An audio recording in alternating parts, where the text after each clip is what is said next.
I don't need permission in Uganda. MTN is a South African company, wreaking millions from Africa. They are killing our people in South Africa. I want to call you Ugandans to raise up against any South African here, whether legal or illegal. We want to say this installation here, we have never segregated them. But I think South Africans are used to violence. And if they are used to violence, we will give them the same in equal measure. I'm not stopping the work here. I'm simply picketing. And you journalists and the Ugandans come up against any South African. This is their installation. Any South African, we ask them to leave this country. We ask them to leave this country, or else we can give the equal measure. Stanbic Bank is their bank. We can go there together. Stanbic Bank, they are getting from Ugandans, from fellow Africans, and really treating us in that way. This one is their bank. This one here is their bank. Without any fear of interference and arrest, I'm making what we call a picket. This bank here gives profits to the government of South Africa. I pity President Cyril Ramaphosa, who is a father-in-law to this country. But the pressure he has gone through is very tough. We can't treat fellow Africans, black Africans, the way they are doing. If there is any South African here, let them leave. And I want to incite you Ugandans in a clean way, humble way. We know they are investors. Let them leave. We can employ Ugandans in their own installation. But we will not sit back simply when they are killing. Nasima Ronald is dead, killed in South Africa from my home. And we cannot just simply. The Ugandans who are here, please listen to me. Bana South Africa batuta batumala wo.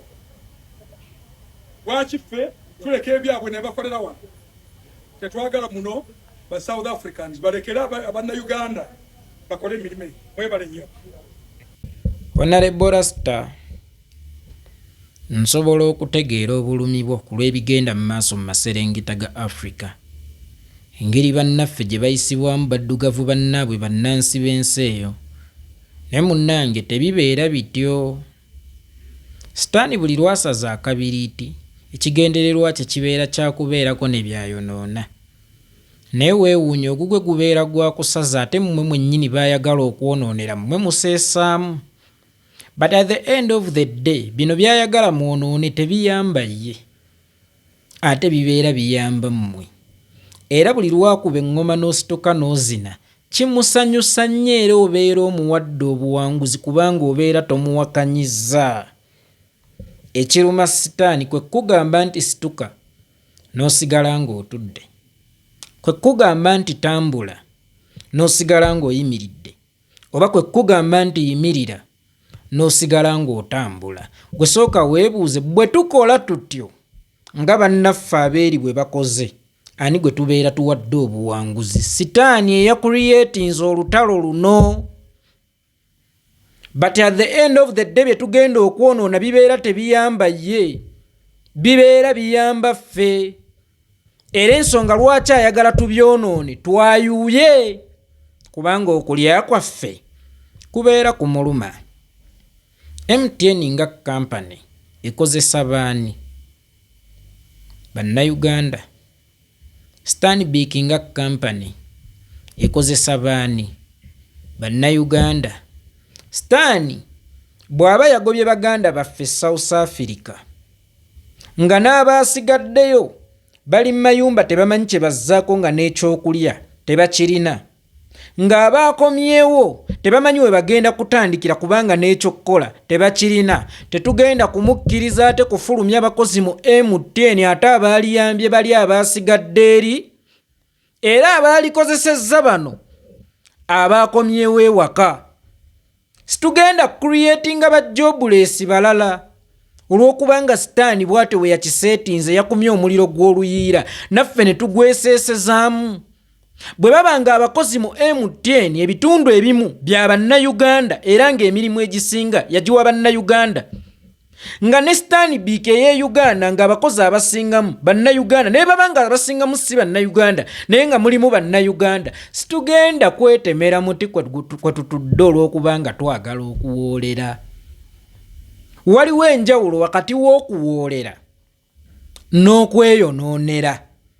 Okwo tekubeera kuwoolera, kubeera kweyonoonera nga tuwa sitaani obuwanguzi okubulwako we tudda ewaka ne mu kibira, kubanga gye twabadde tukuba ekyeyo baatulemesezaayo. Abaliyo abali gumite beekukumye tebakyasobola kwakisesinga budaala bwabwe, buduuka bwabwe oba bizinensi zaabwe. Abakomyewo situmanyi we bagenda kutandikira, kubanga n'abamu baleka batunze bingi okusobola okugenda wa mu South Africa. Kakati ate bannaffe abaali bayambye ate nabo bafulume kampani tujooche ya MTN ne Stanbic tujeyocheze olw'okubanga twagala okuwoolera. Tuba tuvuga livansi oba tuba tugenda mu maaso. It's like munyuzi gwa ffene gugudde n'omusuula yenna mbw'owulira obusungu ani aba asanyuka? Sitaani asudde guli omunyuzi ogumu n'akusuuza ate ekikoosi omukyali eminyuzi 8 yabeera asanyuka. So tokuma muliro mu bantu kwokya kampani ya MTN kubanga beekozesa be baffe era ekyatutwala eri bbula lya mirimu. Kale ate tetwagala naye ogyokye ne bano babulwa emirimu olwo bo baddewa. So nga ate bw'osanga omukozi omu mu MTN ayinza okuba ayinayo ate bannayuganda abalala bawadde emirimu. Omanyi saagala tutunuulire ti MTN erina abakozi kangeze 1,000 olw'abannayuganda. MTN esobola okuba n'abakozi 1,000 olw'abannayuganda naye nga bano abakozi 1,000 buli omu ayina abakozi 10. Baba abakozi bameka? Nga ne bano abakozi 10 buli omu baalina buli omu ayina abakozi 2. So tetugenda kuzannya mu mbeera ya kidaayizi kifiiriza, tetubaako na gwe tufiiriza.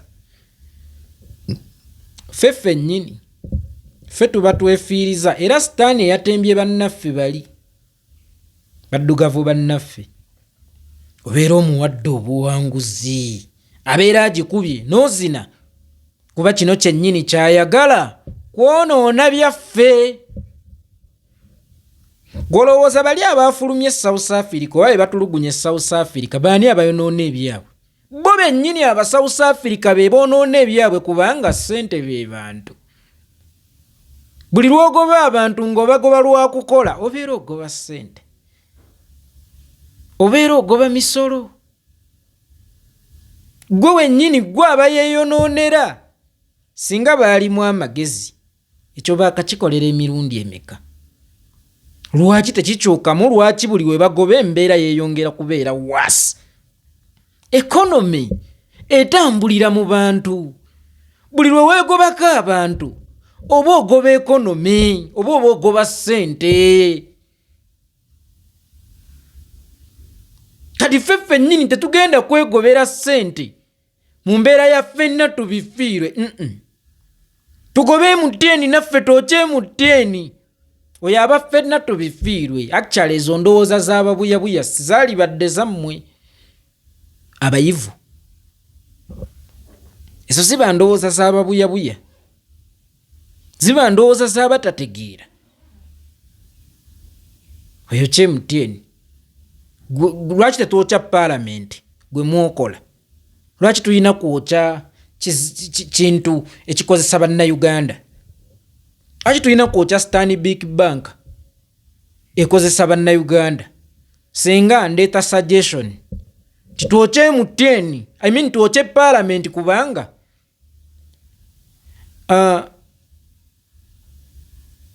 abazungu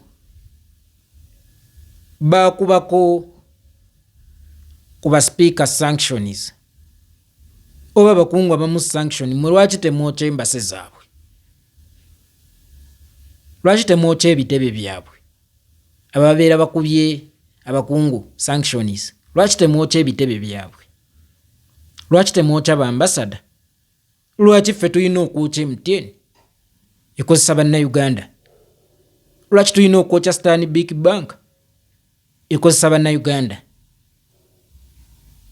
And at the end of the day kigasaani nze munnansi. So tetukolanga bitayambe, tetukolanga bitayambe. Omubuyabuya bwe yeekoona ku jjinja ate agattako okulikuba n'atamanya nti ayongera kwerumya, kubanga ejjinja terikoona muntu. Omuntu ye yeekoona ku jjinja. Saagala twerumye gwakubiri. Ali bannaffe baagobeddwa, bamu bali gumite bakyekukumye. Kati ate n'abali ku ground tubabuze ebyokukola, bo bagende wanga ne gye baaliddukidde baabagobyeyo olw'okuba wonale baalagidde. Anyiize nnyo, talowoozezza. Tokkirizanga ettamiro ly'obusungu okukufuga, era tokkirizanga okusalirangawo mu busungu. Ekyo ky'oli mu kukola bakiyita kusalirawo mu busungu. Sitaani takusinza maanyi. Tewali decision ekolebwa mu busungu ebeera ya bwakatonda, ebeera ya sitaani. Era sitaani buli lwakuba eŋŋoma n'osituka n'ozina asanyuka, kubanga ekyo ye kyabadde akwagalamu. Kumuvunnamira. Tetugenda kuvunnamira sitaani. Era nammwe abantu mbagamba, omuntu bw'olaba ng'ayombagana naawe nnywa amazzi. Buli lw'oyombagana naye oba omuwadde kyayagala. Gwe tobawulira. Abasajja abamu addayo ewaka nga yeeweze kuyomba na mukazi we, oba omukazi n'alinda bbaawe waka nga yeeweze kuyombagana naye, naye ani ayomba n'atamuddamu? Ani ayomba n'atamuddamu n'asigala ng'awangudde olutalo? Mubaleke beevuge. Aba South Africa tebagenda tuseetingira peesa ababuyabuya bangalo bunani abatamanyi kwekolera. Naffe batufuulenga boffe abakozi abalina ebyokukola. Obudde bwe tulina okukozesa okukola mu mbeera yonna gye tukoze, kubanga bannayuganda bakozi. Mulabe eno gavumenti okututeekako embeera nga tusobola kugaggawala. Ne bannayuganda bo bakozi. Mu buli mbeera bannayuganda bo bakozi. Tetugenda kuddira budde bwaffe obw'omuwendo bwe tulina okukozesa mu mbeera enzibu mwonna mwe tuwangala ate tubumalire mu kwokya omusota gwe tutagenda kulyanva. Kubanga bw'oyokya MTN oba oyokya musota togenda gulyanva, ogenda funirawo. Oba oyigga nkima gyotagenda kulyanva. Sijja balimba nze neewuunya nnyo abasajja b'edda. Oba baaliko ki, oba entegeera yaabwe yali etya, oba lubaale kyoyo gwe baali basamira nze naawe oyo yabayiggisanga enkima n'atuuyana ayigga nkima naye nga ne bwagikwata wallahi tagenda gifumba agiwuute ki supu. So emwonoona budde bammwe bannayuganda, temuwuliriza bigambo bya Honorable ono, temulumba MTN, temulumba Stanbic. At the end of the day biyamba ffe mu ngeri zonna. Weewaawo batukolamu naye mulimu bannaffe abakolerayo be tutaagala fuula ba jobless. Ate abamu bwe bakolayo naffe eno batumansulizaako, kuba naffe tubaako emirimu gye tubakolera mu musaala gwe bajja eri, ne weesanga nga abakozi 100 ba employinze abakozi abalala 100, nga n'abakozi 100 ba employinze buli omu aemployingayo basatu, nga n'abasatu buli omu asobola okwemployingayo omu. So tetugenda creatinga saako y'abatalina mirimu balala bangi olw'okuba twagala okuwoolera ababuyabuya. Omubuyabuya tebamuwoolera. Omubuyabuya omuteekanga ku autoplay yeevuga yekka, buli kyakola abeera ayonoona kike. ye aba alowooza ayonoonera ggwe naye abeera ayonoona kike.